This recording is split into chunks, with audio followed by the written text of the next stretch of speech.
When we started Compass in '96, it was one of our typical downturns again. And I had a friend that I'd worked with in Southeast Asia. He called up and he said he had a bunch of work in China, a bunch of sales coming up. So I'd actually put him in China to look after China because I was spending too much time in China. So I put him in there. So we're friends.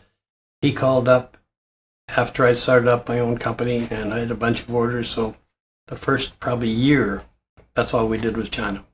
And he was responsible for most of the work, and then he passed away, and then his associate and I worked together for another 7, 8 years.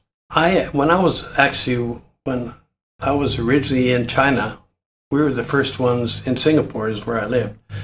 We were the second international service company to open an office in China.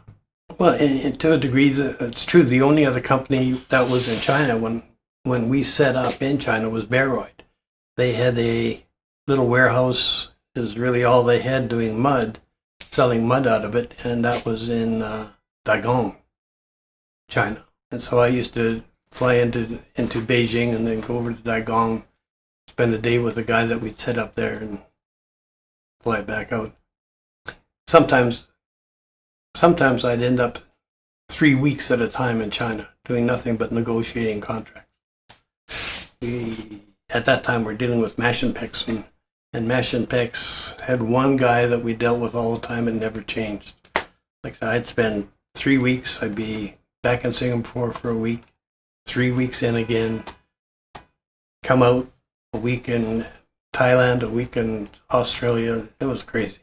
Back in those days, they didn't have as many people that spoke really good English as they do today. At that time, we had an agent, for example. She was an English gal, and she'd been taking her Chinese lessons in China, and started working with our agent. And so I had her in there as our interpreter. And so they didn't really know that she spoke Chinese and that she was fluid in the language when we originally started negotiating.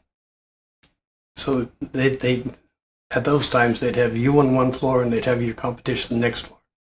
Work with you in the morning. In the afternoon, they'd deal with the competition. They'd change all the contract terms and conditions, and you had the afternoon to get it ready for the next morning. It used to be a 1 week, 2 week process to do one contract. But, you'd walk out of there with $50 million contracts on a regular basis. So it wasn't bad. It was worth your time. But it was tough for me to look after the rest of Southeast Asia when I was spending all my time in China doing contracts. Well, we ended up setting up our own company in China. That's not true. Some friends set up a company in China, and then we did a deal.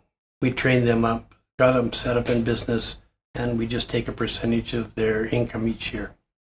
But they've grown to the point where they're running 5, 6, 7 jobs. That's probably their peak. But we also had them look after Australia. We've had them look after projects in Dubai. They've been pretty good people to work with.